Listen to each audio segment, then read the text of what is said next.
Okay, we're on. We are here for another day of office hours.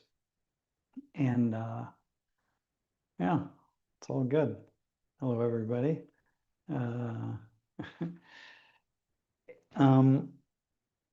We do realize, we recognize that there's a big football game going on today. Football, soccer, for the Americans in the bunch. And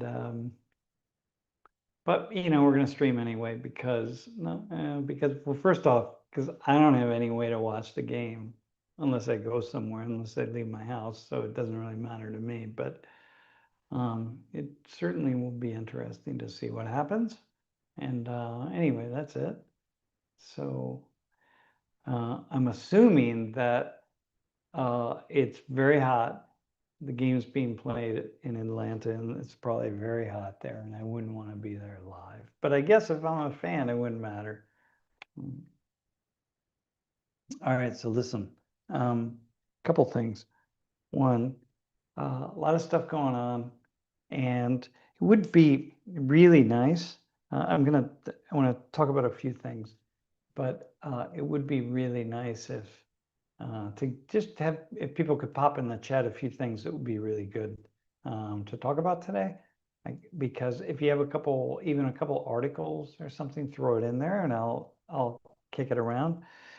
I have been tracking more closely, and honestly, I haven't, I'm not going to talk about it too much in a certain sense, but I did see a couple things. One was that the U.S. Well, first off, we have the never-ending war, and this is really a mess, and this is really unfortunate. This war with Iran and the war with Russia and Ukraine, and I'm really struck by how the Ukrainians are just getting more and more support, and even from the United States in different ways. I mean, it's so our foreign policy is so convoluted, and it feels like the current administration is kind of making it up as they go along. So it wasn't very long ago that the administration was really standing up to Zelensky and telling him, that he's not going to get shit from the U.S. and that kind of stuff. So that's very unfortunate. But the war in Iran, and yeah, it's so sad. Sometimes I think very often I think how sad it is that we turn to fighting and conflict and bloodshed to resolve differences, and in the end, what ultimately resolves them is diplomacy. So regardless of the war, the diplomats have to sit down and they have to iron out some kind of an agreement. And I just, for the life of me, don't understand how it is that we can't, or we don't come to this sense that war doesn't matter. Like, just stop the fighting, stop the killing. I mean, that can sound like this kind of peace-loving, hippie liberal idea, but honestly, I have to say that in the end, it's just so disheartening to me that we have created this economic and political infrastructure that thrives on the profits of war, a certain segment of the political and economic infrastructure, and we just can't seem to get away from it. And or at least we allow a certain sector of the profit-driven economy to drive us into an ideology and reproducing and sustaining that ideology over time. And that's the ideology that we have to use force to get things that we need, and if we don't, other people will use force against us. And it's absolutely, it is not how things are written into stone. And so, yeah, it's just really, it's really unfortunate, but it is what it is. And I mean, I get that, but it doesn't have to be that way. Anyway, there was a story this past week, where Marco Rubio, he is our Secretary of State. I think he has a whole bunch of jobs. I don't know. But anyway, he's just trying to convene all these foreign ministers from around the world to Washington last week to get them to support this fight against ANTIFA, which is anti-fascism, and I found it just really sort of bizarre that nobody came on board except the people just the bootlickers who want something out of the United States, but they're not the main players anyway. So you get somebody like Hungary or Latvia or God knows what, that's like doesn't have anything to offer the U.S. And they're like, okay, well, sign us up. What do we need to do? But the vast majority of people he's trying to pull on board are like, what are you talking about? We're going to this fight against Antifa, like the anti-fascist, meaning the people. Antifa isn't a group of people. Antifa is a movement, and it's an ideology, and it's an ideology against the power of the state, a very, very strong state actors, or a state system that is very top down. You know, they say fascism, but I don't like the name and Antifa, anti-fascism, but I understand what it is. They're against overwhelming control being in the hands of the state, which is precisely what is the core sectors of the U.S. administration and government want right now, is for core actors at the top to have control over the system, right? I mean, this is fundamentally what it is. Take power away from people to protest, to pass laws, to do the things that will limit the power of the rich and the violent. And so it's funny that you have a state, a government here in the U.S. that is probably as close to I don't like to use the word fascist, but it definitely is kind of a knee-jerk reaction to using state power. You know, as the Trump administration has said, listen, we're just going to call out the military when people protest against X, Y, and Z. Well, that would be what fascism would be. I mean, it's not truly fascism, but that's the idea. And so we're going to try to get other people on board to fight the people who are against that. You know what I mean? It's like, yeah, and needless to say, countries weren't lining up behind him, and it's laughable, actually. And in this article, you know, I can't put the article up because it doesn't, because you won't be able to see it. It was in the Washington Post when I was looking at, but there are all these comments by people, and lots of comments by Europeans who are just like this, like, oh my God, right? This is so brain dead. So, you know, these things, I don't know. I mean, it's almost too, I could really get on and just day after day just critique, easily critique without even thinking about it, the current administration here, but I don't want to do that. Because it just gets too much. Anyway, or another article is the speech codes that Ron DeSantis created, these college speech codes in Florida. And essentially it's an attempt to ban one side of ongoing sociological conversations. And the speech codes are all the coded language that has anything to do with the left and diversity and equity, inclusion, all that kind of stuff. And we're going to try to ban that. And because the idea is that all these speech codes are crushing free speech and the opportunity that people have to about things openly, controversial issues openly. So what we're going to do is we're going to ban one side of a debate, so to speak. And I just came out of class where I do on Wednesdays from 11 to 2:15 or so. I talk to couple different small groups of students, and I think about all the speech code just that we violated. I mean, we're just having conversations about things, and wow, I mean, it's just really striking that if I were in Florida, I wouldn't be able to have the conversations that I was having today, right?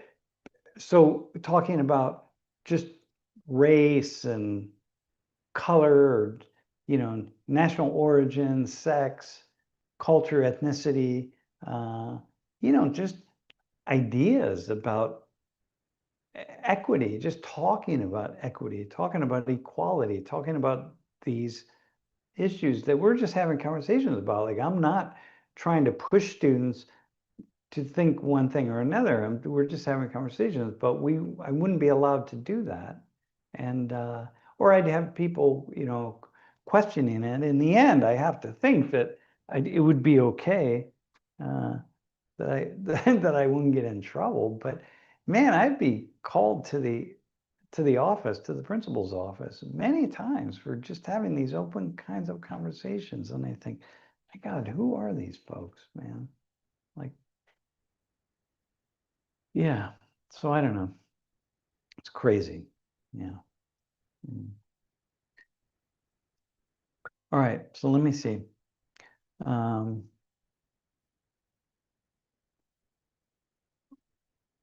One of the things I said in chat was I wish if there was an Antifa organization that the first thing that they would do is require their new members to have a definition or memorize a definition of what fascism is, because it's very infuriating when, for the opposite side, for like anti-socialists, have a definition of socialism that you can actually point to, because I feel like half the time I see online conversations about this and people are not saying what the actual, they'll do too broad of a definition that everything is then seen as their opposing side.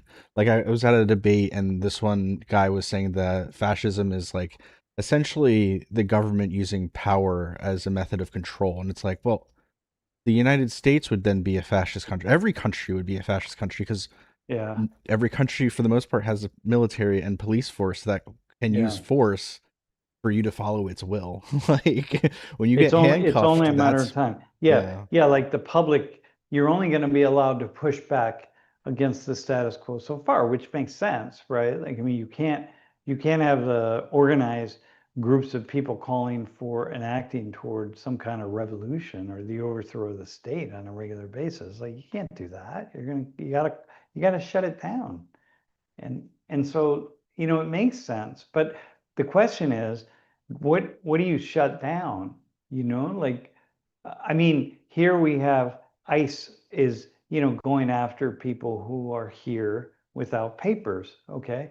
All right. So the idea is we're gonna catch people, we're gonna round them up, we're gonna send them back home. But how far do you go in doing that? It's not just that it's cruel, but that's another argument altogether. That's a separate thing. But like, how far do you go to do that? Like, how many rights do you take away? Not rights, but I mean, you're not taking away from the average people. But what you've done is you're sort of weakening a sense.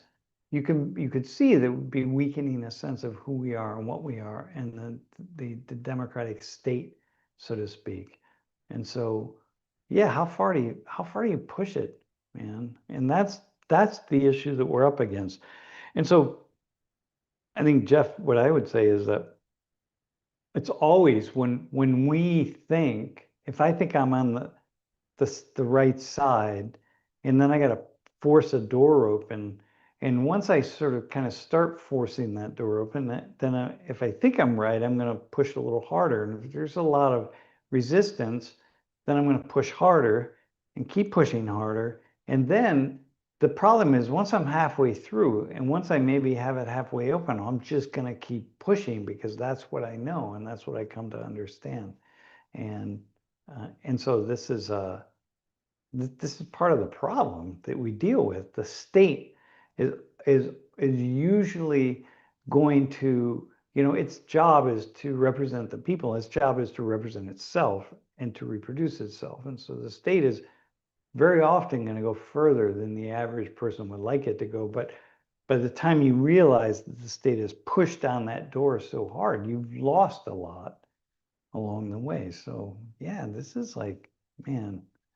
Hey, by the way, I don't know where soccer really came from. I don't know the origin of it. Mm. I heard a video recently of somebody saying that the correct word for FIFA soccer is soccer because football is a category term for like rugby, American football, soccer. But the Mm. current um, form of soccer that we have, or football, comes from, I think, like France or something in the 1800s. They wrote up a bunch of rules, and that's essentially the same rule book that we use now. And it was eventually abbreviated to something that came out of soccer, that came to become soccer. So, but that's Mm. my best shot is guessing. Technically, I think it was France or Spain or England, one of those three countries Yeah, yeah, in the yeah, it would make 1800s. sense.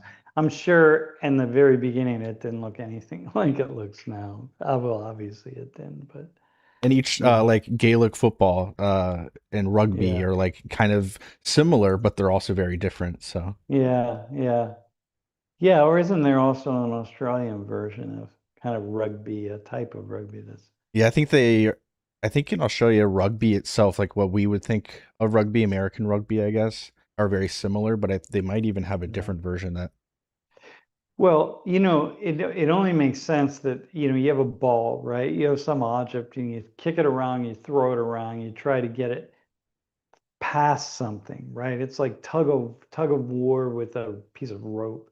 I mean, there are going to be lots of variations of this, but yeah, yeah, I you mean, gotta assume. soccer is super popular around the world because it's so easy to play. I mean, anybody can play it. You literally just need four things to identify the ends of the goals and a soccer ball or any type of Yeah. ball, really. But Yeah, yeah, it's pretty simple. Yeah, I think about the different games, like this one particular game the Aztecs played, right? So yeah, I mean it's pretty. Hey, by the way, um, I'm looking at that book, Sapiens, by the way, it is a cool book. Yeah. So, um, hang on. I want to go back to something. Um, I Jason said I saw someone who says they represented the socialist democratic side of the party. I assume the Democratic Party, and their wishes were to eliminate the Senate, eliminate the presidency, and eliminate the Electoral College. Yeah, so uh, yeah, well, that person you just get just disregard. They're just like a moron. You know what I mean? Really, anybody that would say something like that. Look, socialism, it's not a thing. It's not a state of reality that you can arrive at. Socialism is an orientation that leans toward giving more power to some kind of central authority to respond to issues that impact a large population of people. So if you have this population of 100 people, all 100 of them, there are certain things that impact everybody. For example, like the ability to get water, or who knows, sewage or shelter or food or whatever it is, right? Certain rules that all 100 people would agree on, for example, right? And maybe it wouldn't be, hey, when you that you wear clothes, or when you greet people, you don't hit them, or God knows what you don't yell at them, whatever it is, there are certain things that everybody agrees on. And so the so some people say, like, okay, listen, there's one orientation that says, let's put a lot of resources together in some capacity. Let's pool them all. Every 100 of these people, pool your resources, put them in the center of the circle, so to speak, when we have our meetings. And then we're going to use those resources to impact the things that everybody needs, okay? So whether it's we're going to make sure we have clean water or something like that, we're going to build a road that every single person uses. And so then we can all agree on that. That's really simple. But the problem is, what about things that only 99 of the 100 people use, or 95%, or 90%, or 60%, or 50, or 40%? And what if the only way to get it done is to use public resources to do something that 40% of the people in the community need? And then, you start running into these issues. The more these needs are addressed, needs are addressed by the public contribution of resources, right? So we, in our modern society, we call it taxes. But the more these needs are addressed by the public contribution of resources, the closer toward the end, the spectrum of socialism that those 100 people get, like a system that is being governed by a more of a socialist mentality. And at the other side, we have much more what we've come to call like this kind of libertarian perspective is, I mean, here we call it, but a more individualist perspective, which is that, well, there are, of those 100 people, every one of them has something that they want to have that nobody else wants, and they want to achieve that nobody else wants to achieve, or that they need to have done, taken care of, that nobody else is required to take care of it. Like nobody else wants it, so but I got to take care of this thing. Maybe it's like I'm one of the 100 people, and I have a house, and I want to put up a bird feeder. And I'm like, well, and nobody else cares about the birds, and nobody else wants a bird feeder. So if I go to the central pool of resources and say, hey, I think we should give some of those resources that everybody has contributed to, I think you should give them to my bird feeder. And then people look at you and say, like, well, hang on, but we don't want to subsidize bird feeders, right? And so we say, no, we're not going to do that. So these things, now you lean toward this individualist system, okay? So you lean this way or you lean toward the more social oriented system.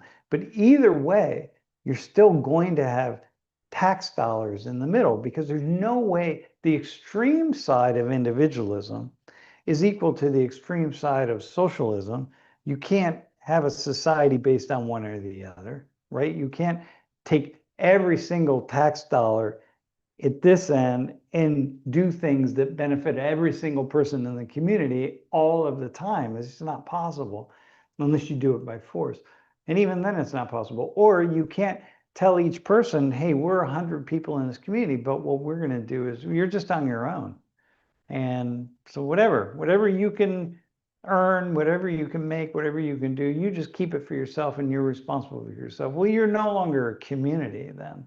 And so therefore, pure individualism doesn't work, because it doesn't help. And there are going to be things in the community like that everybody needs to have. So, some people, I may say like, well, I can dig a well. I'm strong enough. I can figure it out. I'll dig a well. I don't need clean water. But there are going to be other things that I can't do and that I need and that somebody else can do and need. So, all right. So now you got these two extremes here. So where do you fall on the continuum? Like usually what happens is we kind of go back and forth. And so we're in the middle, right? Because some things we say, no, we're going to force individuals to have to take care of that by themselves, or we're going to use public money or resources to take care of these issues over here. Or more likely it's going to be things in the middle where, well, half the people are going to benefit from this road that we're going to build with public money, and not everyone will benefit, but maybe these people over here won't benefit, but maybe their children will, or something, right? So it's all the whole thing, right? Anyway, socialism is the orientation, is when you're in a more socialist sociological system, it means you're leaning in this direction more than you're leaning in this direction toward individualism. That's all it is. There's nothing social. You go to Cuba, for example, where Fidel Castro and Che Guevara and all these folks like Raul Castro, they were trying to build this socialist paradise on the island. But in the end, they lean in this direction. But in the end, so much of people's lives were governed by their own individual desires and needs and ability to raise resources for themselves, right? So that you can't do it all. And what happens in a socialist system is, certain people who get to control the public coffers, they're going to make the decisions that they want to make, which is why we see these best ideas, these great ideas. Like if you look at the writings of the early Cuban writers, right? It's like, man, it's just some really, really cool ideas, really like just high. These are very, I don't know, just like inspirational, I would say. But very quickly, they realized that the only way they were going to be able to do what they wanted to do was through force, and they were going to force everybody to contribute to the collective good, and then they were going to make decisions based on what they thought was important, meaning the leadership, which is always what happens, because when you have a public coffers, somebody has to make the specific decision about how you're going to spend that money in the public coffers, just like tax base, which is what politicians are about, and then later supported by judges and legislators and so on, right? Which is why people don't like politicians, because they never think they're spending the money, and they're doing the things that they themselves want them to do. Like my local politician, it's like, yeah, well, yeah, that's fine. You're doing those things over here, but you're doing these other things over here that I don't like. And so therefore, like, oh, I don't like you kind of thing. And so that's what happens. So unfortunately, in socialist systems, we see them tied to totalitarian or fascist, to use that word, orientations, right? So Cuba became this totalitarian dictatorship because they recognized that they were never going to be able to do what they wanted to do unless they used force. And so there you go. The Soviet Union, same thing. You read these early writings of people like Gramsci, and then it's in Italy, but like Lenin and these early Russian Bolsheviks, like some of it is really kind of thoughtful, and then they just become militaristic assholes, and so to speak. And so we see the same thing with Trump, man, the Trump team. It's just like, well, we're just going to push through the things that we want to push through.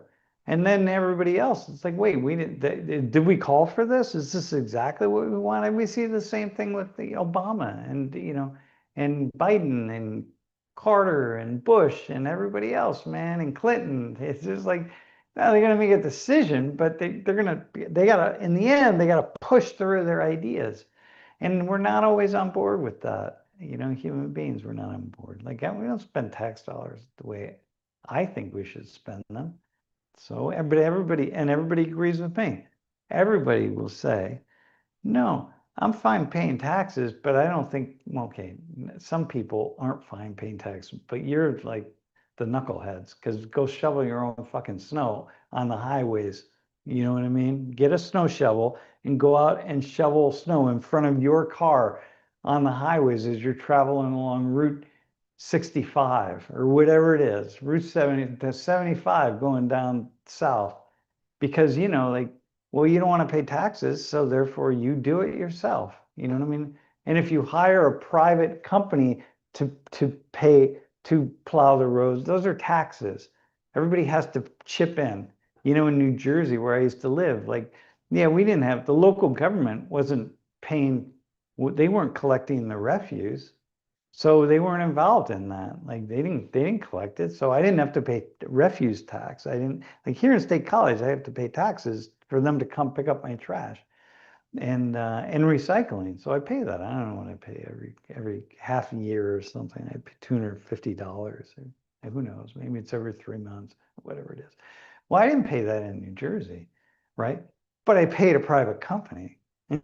So it's the same thing. I didn't do it myself. I could have taken all my trash, gotten it, put it in my car, and taken it to the dump every couple of weeks. But I would pay to drop it off at the dump. And so, like, it's the same thing, man. I just pay. I pay somebody. So I call it a tax or I call it a charge. It's one or the other. Okay, so that's kind of that's where we're at. That's the struggle. So that's the socialism idea, right? You're always going to have socialism to a degree. Always. That doesn't matter what system you're in. There's going to be some kind of socialistic element aspect to it because human beings will have to pay a cost, whatever it is, to goods and services that benefit everybody else in the community. You just will do that. Now, you can go live in the mountains in northern Minnesota, live off the grid, and go figure it out. So I just said, everybody, okay, so there's a very tiny, tiny fraction of people, I suppose, don't pay taxes. But good luck with that, man. Not many people can do that. Go Not up, only move up to not Alaska, only that, live off. but the only reason that a lot of people, especially in the modern day, could do that. I mean, yes, you could go Bear Grylls and live in the mountains with, your backpack and a knife and a Yeah, rifle. But like for most people who want to have an off-grid experience, they're like getting solar panels and using yeah, not SpaceX, help me, Starlink. So yeah, they're using technology that's only possible because of people paying into a system anyway. So no matter what, yeah, yeah, um, yeah, thanks yeah. to the chat we were able to find on the DSA website. Essentially, their website says that they want to replace the two-party system with a multi-party democracy. They All want to right. expand the House of Representatives, implementing proportional representation and ranked choice voting in all elections, and they want to Okay. abolish the Senate. All right. Well, now that's a different story, and that probably is the only way we're going to break through this two-party system, which is actually a one-party system. To do something like that, definitely proportional voting, and there are a Mr. number of key things. Mr. Beat is a part of a campaign right now. I think it's called like Y 436 or 435, whatever the number is for the electoral college. And their thing is, why is that the number of representatives that we have for our country? Like that was the numbers we got from X year when our Mm. population was a quarter or whatever the size, and why don't we have more members? Like I'm totally in favor of expanding the House of Representatives. Yeah, If yeah. for me, I don't care. It could be 3,000 members. I really don't care. I think maybe that's more a bit of extreme, but that I would be fine with. Abolishing the Senate is a bigger ask for me personally. That's a pretty Yeah, well, it's never going to happen because the true. only way it's going to happen is after a full-scale revolution when somebody else takes the reins of power and hits the restart button. That's the only way that's going to happen.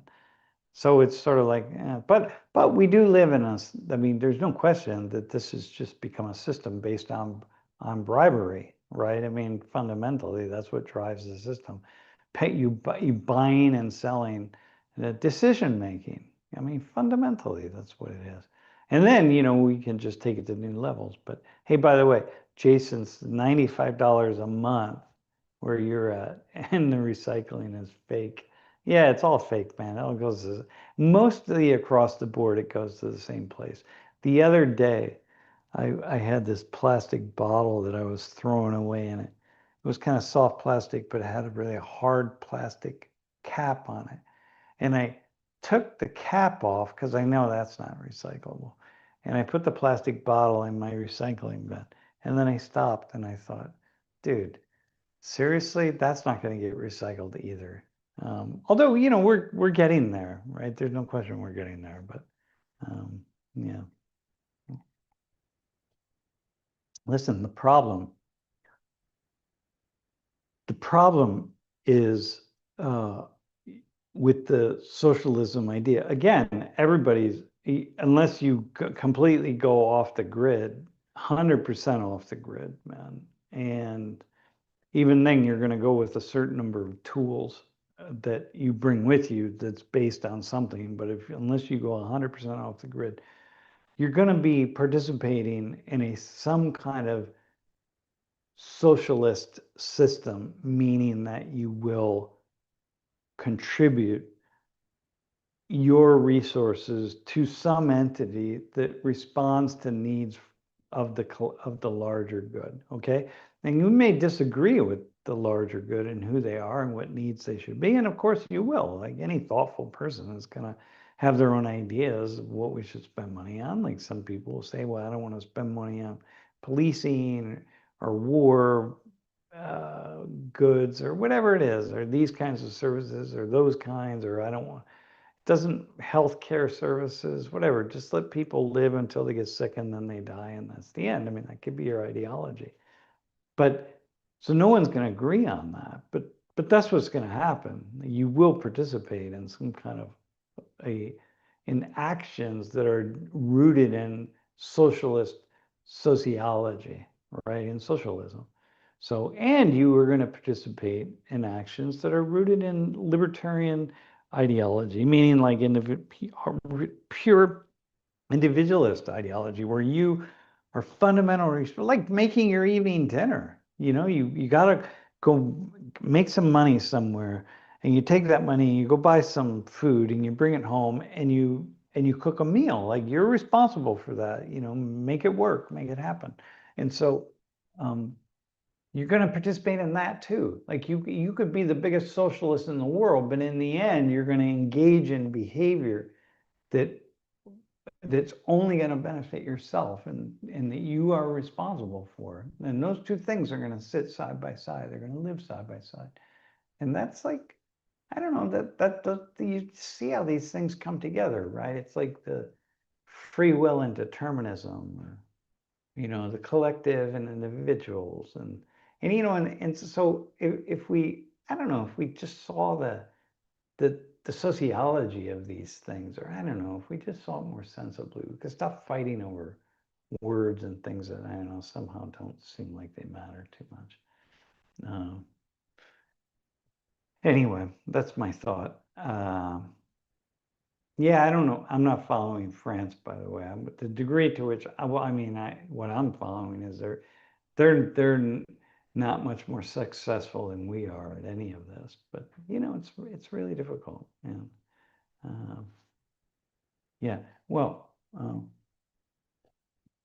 the reason we don't,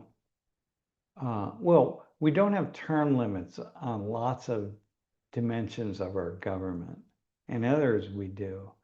And I mean, I suppose you can make the argument it's a slippery slope thing, right? There's a clear benefit of having people in place who know how things are run, and they're able to make them work and work well, right? So that means, you want judges around for a long time. You want, professors, right? I have an understanding of things that, it's somebody who's a new professor isn't going to have. There are other things they have that I won't have, but whatever.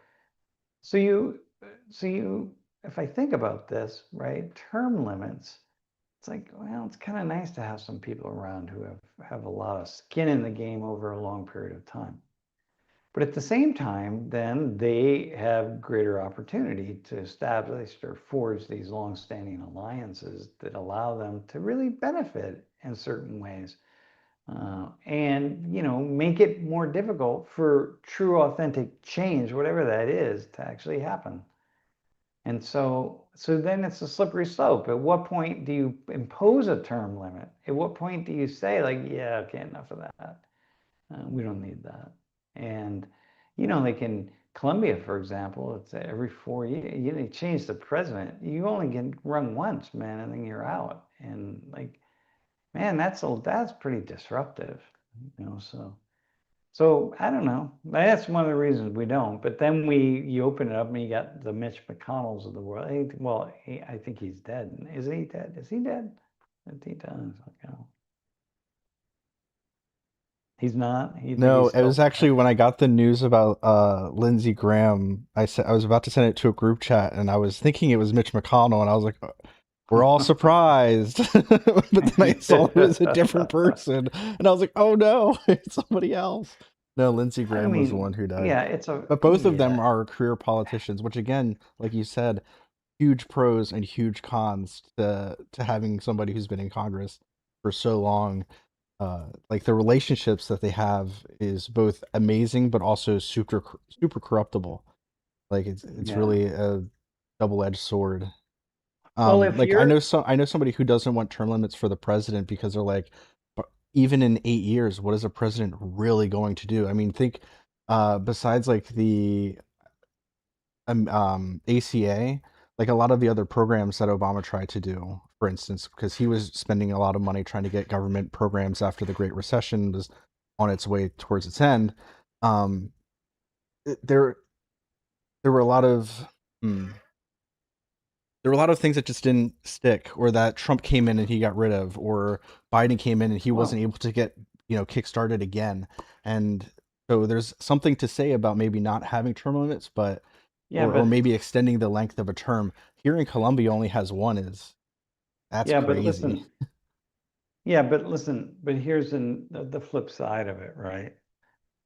Once you have the two parties, basically, they have the ability to cancel each other out at any one moment, and the parties no longer the most important part of being in a party is having your party in power. It's no longer making the best decisions for the people or the right decisions. And that's why, because of that, the need to be in power, that's the most important thing, right?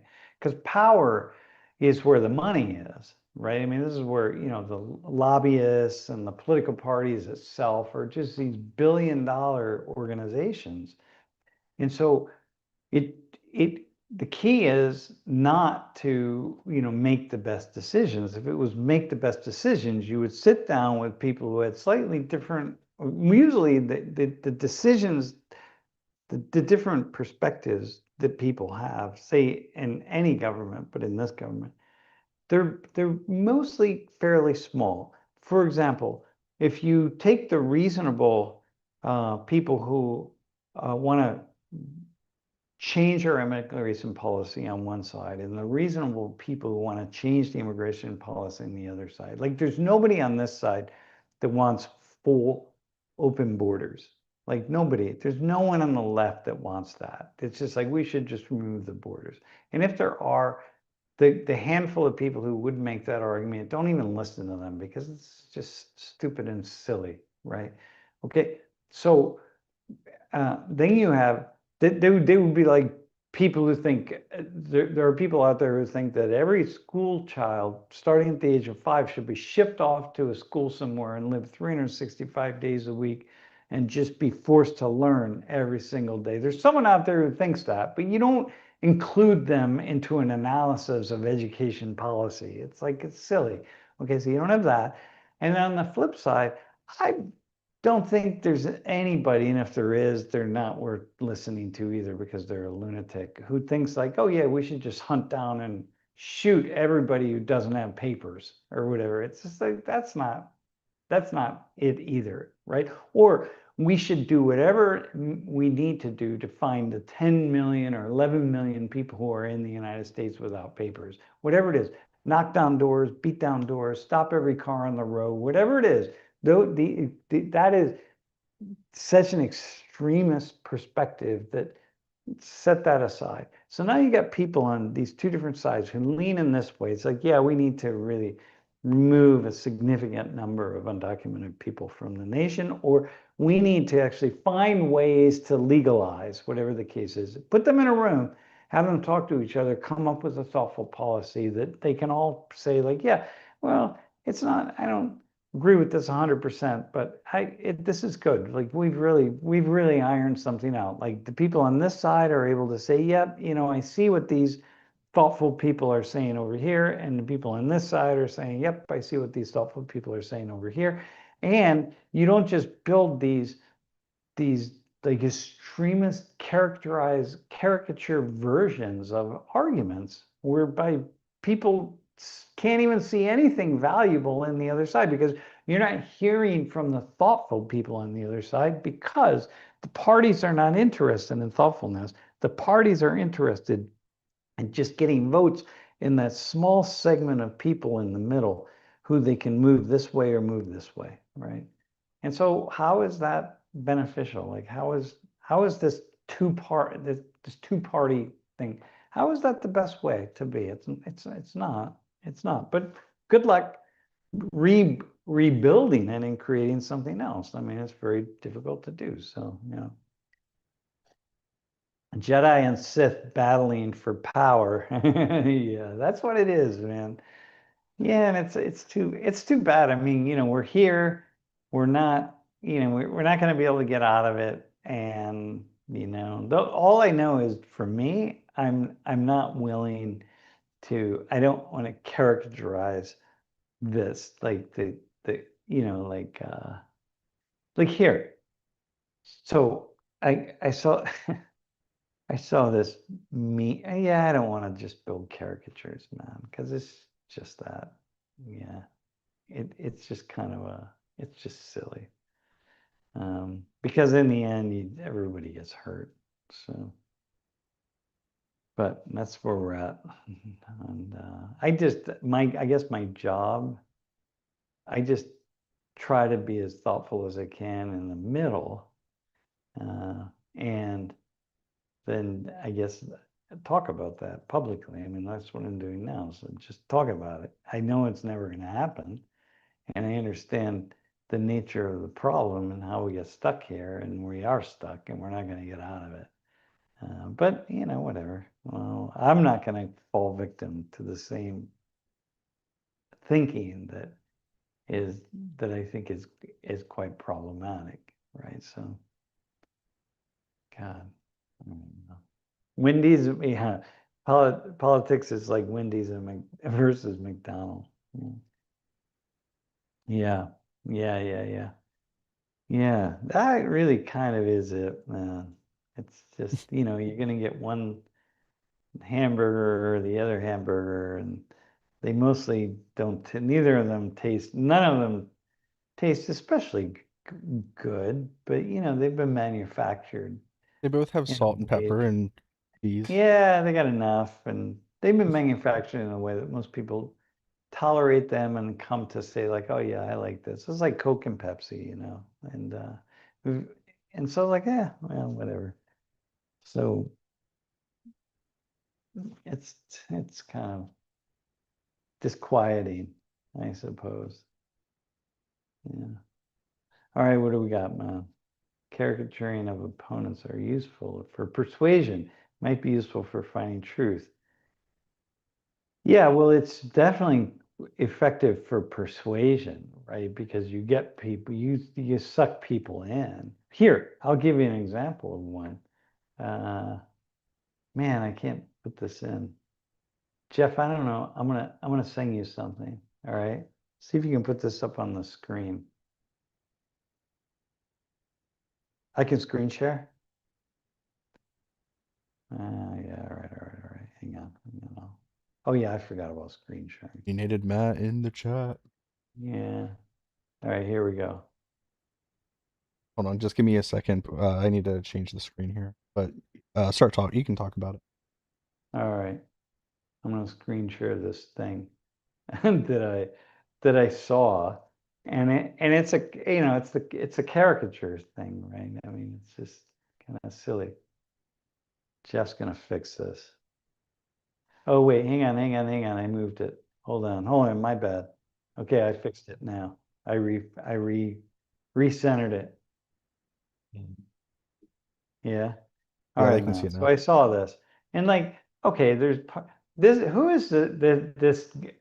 Right? You can just read it, right? It's like it's so easy. Uh, a DEI hire, right? And then look, here's this guy. Of course, they pick photos up. They pick a photo of this guy who's I forget what his name is. I don't even know, but you know, he's looking up in the air like he's a knucklehead, you know, and uh, and it's so easy to grab onto that and to say, oh my God, and just feel angry about it, and you know, annoyed, and you know, whatever the case is. But um, I don't know, man. But hang on. I gotta move this. I gotta move it back. But you gotta resist doing that. I mean, you just have to resist it because it's just, as much as I want to, I mean, like, imagine Obama, I don't know, like, or Trump, what's his name? Trump.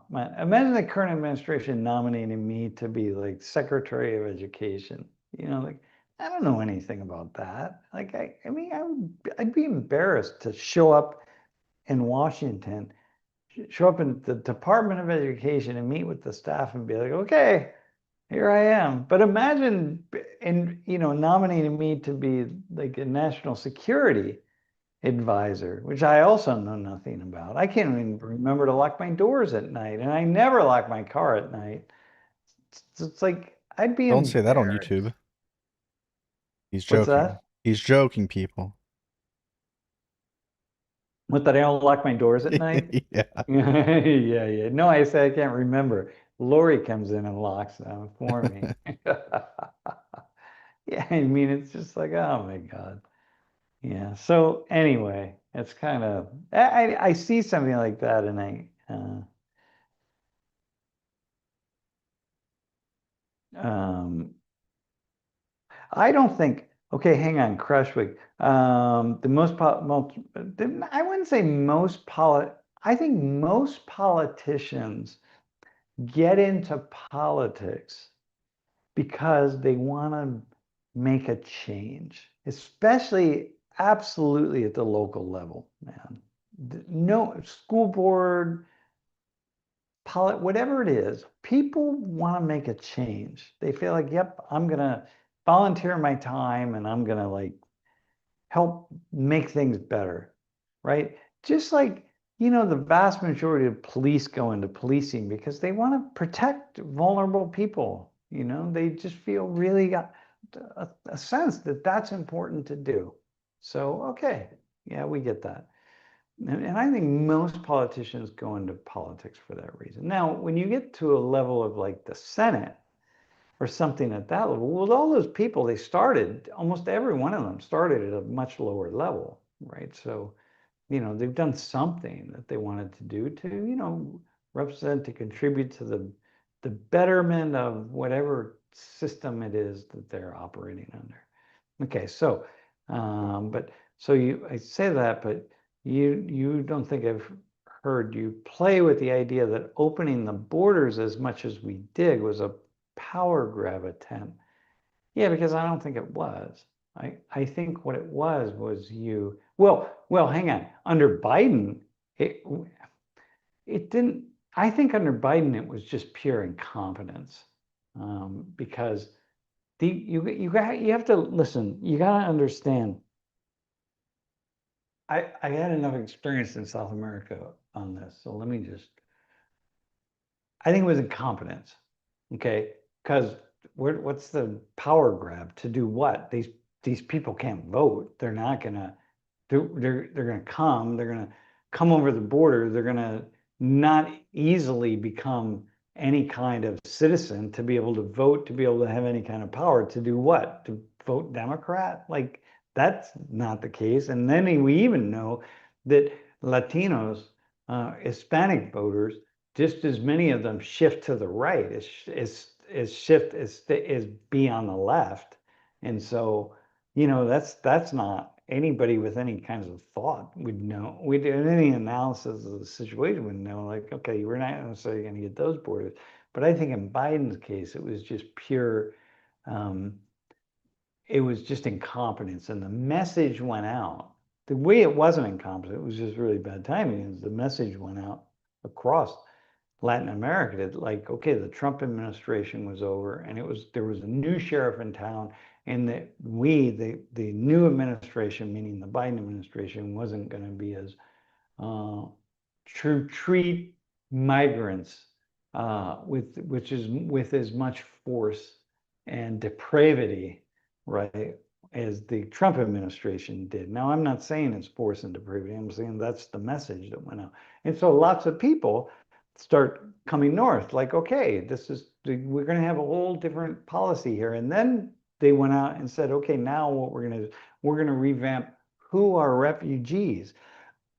Now, maybe the Biden administration, if they were using it It's, if anybody in the administration was using it as a power grab, it was complete incompetence power grab, because I was like, what do you mean? Like, you're gonna reimagine or reevaluate who we consider to be refugees? Like, what the fuck? What are you gonna, how are you gonna do that? What are you gonna do there? And so I think that these folks didn't have a sense of what was going to be happening. And, you know, there's huge numbers of people are just saying they were that accompanying with environmental crises and political crises in key nations south of the border that led just hundreds of thousands of people to come north to the border. And so I think that that's like a real, and they didn't catch it in time. And the incompetence on the Biden administration is not catching it in time and not working with the Mexican government, for example, to close off their border and to get the message out. You know, when I was in Mexico the last time down at the border a couple of years ago, I had immigrants saying it's like, no, the reason they're there is because they heard that this was at the end of the Biden administration, by the way. So they heard that they heard that the United States said all you had to do was get to the border and you could become a refugee. It's like, no, it wasn't working that way. But they didn't know that, and they don't have any idea. And so here they are. So you had people taking this 1,000-mile journey, and they get up and they realize, oh man, things are not what we thought they were. And then you got thousands and thousands of people on the other side of the border clamoring to get in. It's just like a humanitarian crisis at every level. So anyway, that's my take on it. It's not. It's not. If it was, if there was any attempt for people to use that for power, it was absolute and complete and total incompetence.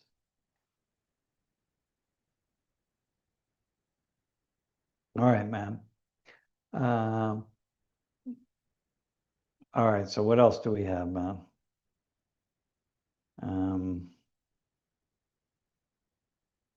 Let's see. Why should Jensen Wang be the CEO and make so much money? Yeah. You know, why should any see? You know, the other day, I watched this video of the police, and it wasn't the other day, it was this morning. Here's a thought. I watched this video of the police arresting someone at a FedEx outlet operation transit point, I guess. And they had snuck inside of a FedEx truck and they were stealing iPhones. And they were cutting open boxes of iPhones and then stealing them, right? Brand new iPhones that were being shipped out. And you know, first off, man, I loathe thieves. I absolutely loathe thieves. It's like, God, man, you just take thieves like that, put you in a big barge and take you out in the middle of the ocean and just leave you there.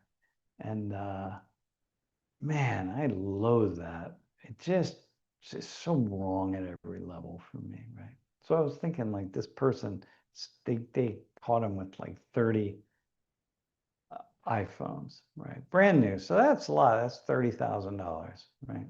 At least, if not more, $40,000. Who knows? But then I thought this person would say, like, hey, I'm just stealing from I'm not stealing from people. I'm just stealing from Apple, which is true. At that step, right? You're shipping them out from Apple and you're stealing the iPhone. So it's like, all right, so you're stealing from Apple. It's a big, massive corporation, but you're still stealing. And so it doesn't matter. But then I thought, wait, hang on a second. But this is Apple. Apple, who I don't know what it costs to build one of these iPhones, right? But how does this corporation called Apple become this $1 trillion corporation? And how do you make that much money selling technology? And all these people inside the organization making gazillions of dollars. I'm like, that's those are thieves. At another level, those are thieves. Right now, they have the power to just raise their prices to whatever it is that people are willing to spend. So, okay, no one's forcing people to buy Apple products. All right, okay, so now let's go back. Yeah, well then don't buy an Apple product. So nobody's a thief. They're not a thief if you're willingly giving up your money to buy the phones. But then I go back to the other side and I think, how do you justify with all moral and ethical uncertainty that would go into it anyway, how do you justify selling a product that creates such an enormous amount of profit for people, which, all of society in a certain sense benefits, right? But like, how do you justify that? Like, there's just something that's so just morally repugnant to me, right? I mean, not to somebody else, but to me it is. Like, I couldn't do that and I wouldn't do that. And I don't do that, I just don't. Even the moments when I could make an excessive, extreme amount of money off of something off of somebody, like getting something out of people, right? I don't do it because I just don't. It's not in my constitution to be able to do that, but somebody else could do it. And there are times when I could reasonably argue. It's like, no, whatever. If you don't want this that I'm offering or whatever, then don't pay for it. It's fine, but this is what it's going to cost you. But I don't do that. So anyway, this is just kind of back and forth. It's kind of interesting. So then I look at this thief and I think, okay, you're morally repugnant to me as they're dragging this person off the premises, having stolen 30 iPhones. But something else is also morally repugnant. And so, yeah. Yeah, anyway, I don't know. That's just a thought. It's the kind of stuff that I'm thinking about constantly. And in the end, nobody has to pay for it. So no one asked. Yeah, I have an iPhone right here. I can afford it and I paid for it, but no one forced me to. So here we go, you know. Like, how am I going to complain that these people are thieves? You know what I mean? Like, they're not thieves. I didn't get, no, they didn't force me to give them their money. I did it willingly. So, you know.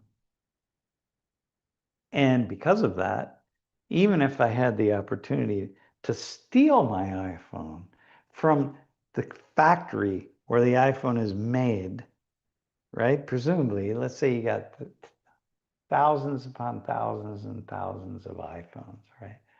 Uh, I, I wouldn't steal it. Doesn't matter. It's like I'm not going to do that. So, yeah,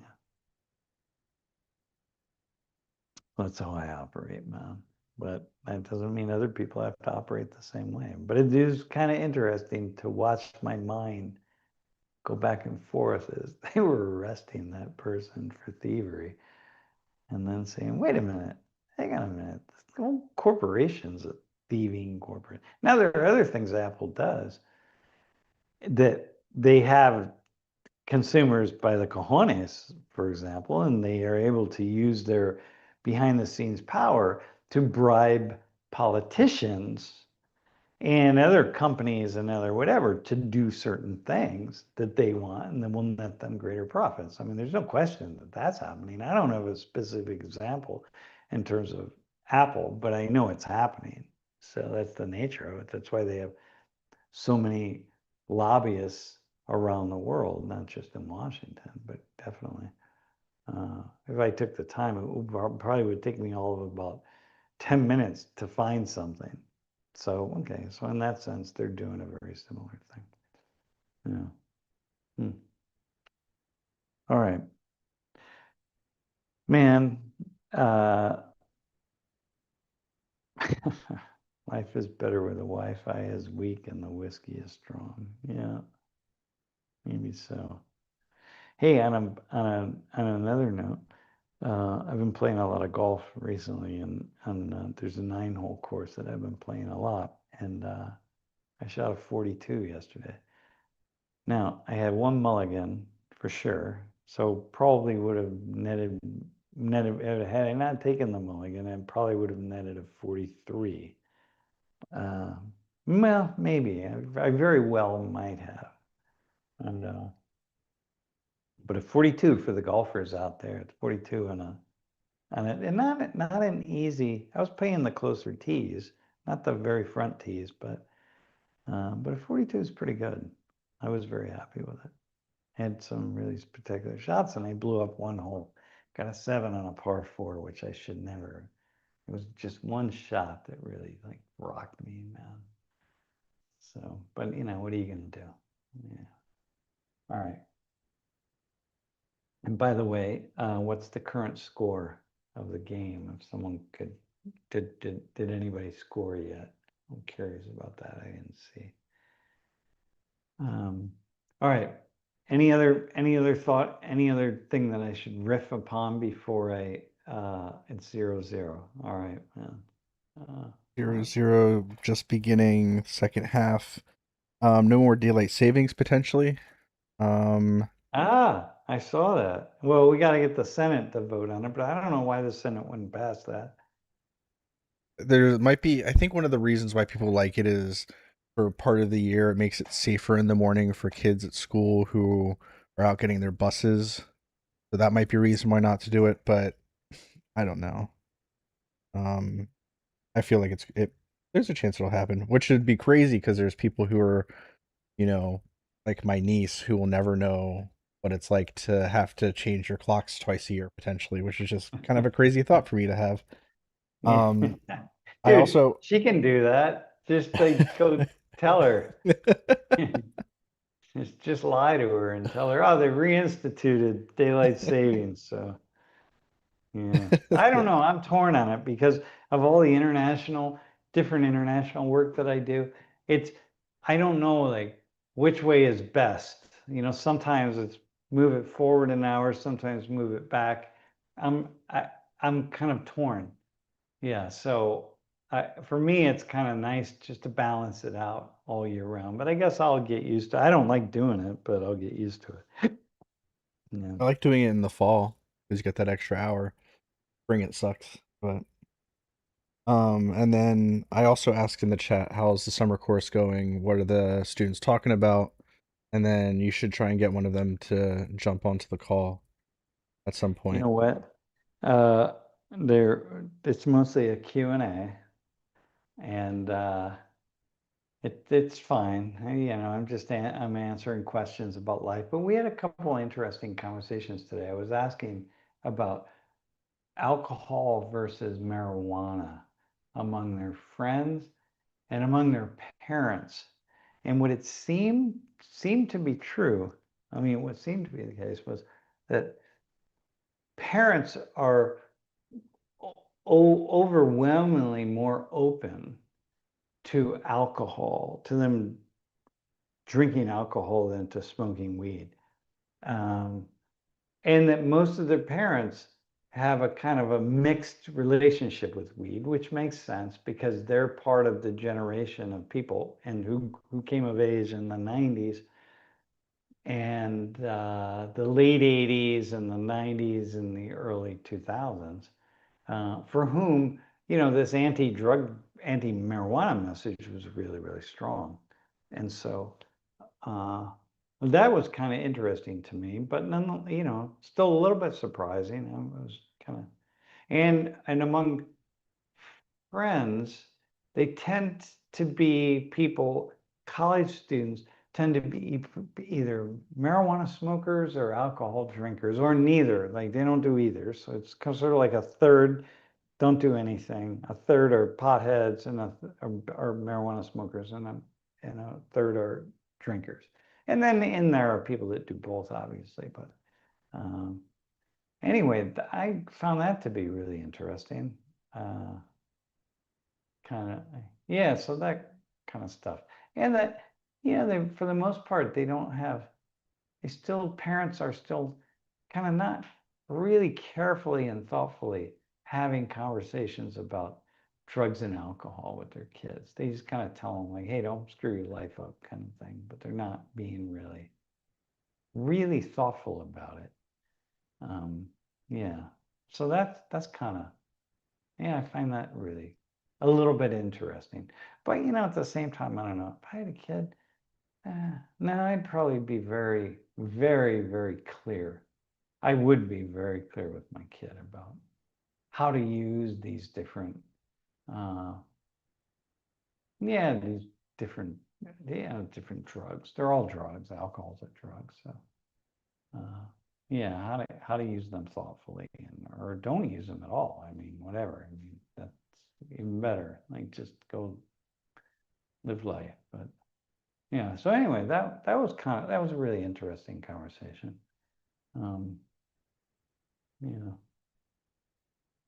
and the number of a lot of the students in the summertime, the first year students, it's like they're kind of semi-required to be there in order to be at University Park. So that also was a really interesting conversation.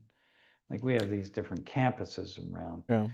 Pennsylvania, and like, you kind of, University Park is right in the center of the state where we are, and that's the big campus where the football stadium is and all that kind of stuff, right? So you don't really want to be at one of the tiny campuses, because then you're not experiencing any of the big things. I mean, we have campuses with like 500 students, or 1,500, or in a couple of cases 2 or 3,000 students. But that's like a big high school.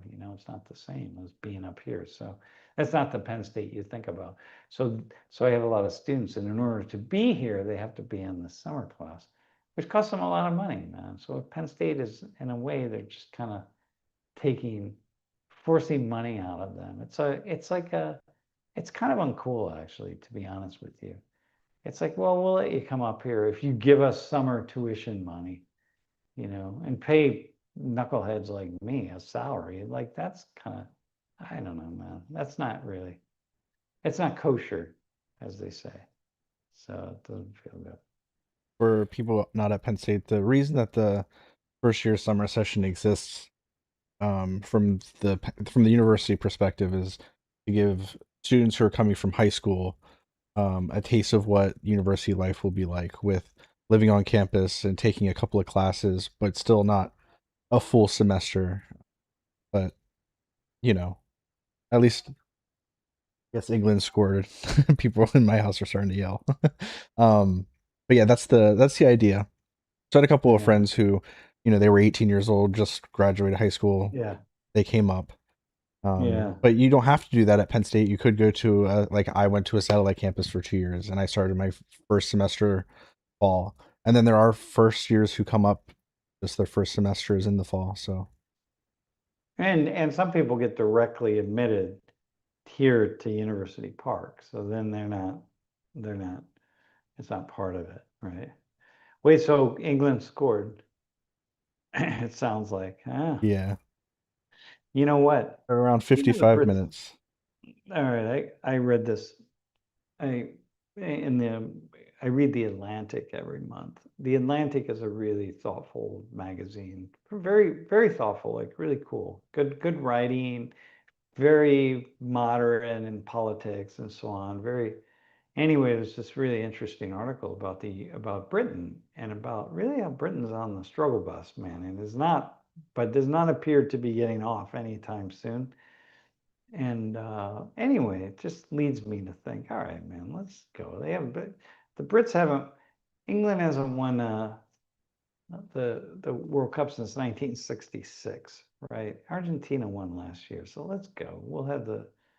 The we'll have England versus Spain. Let's see how that goes. That would be kind of good. So anyway, of course, Argentina has been on the struggle bus for 30 years. I was gonna say So the Argentinians are not agreeing with what you say. They say there's still about 30 more minutes in the game or something like that.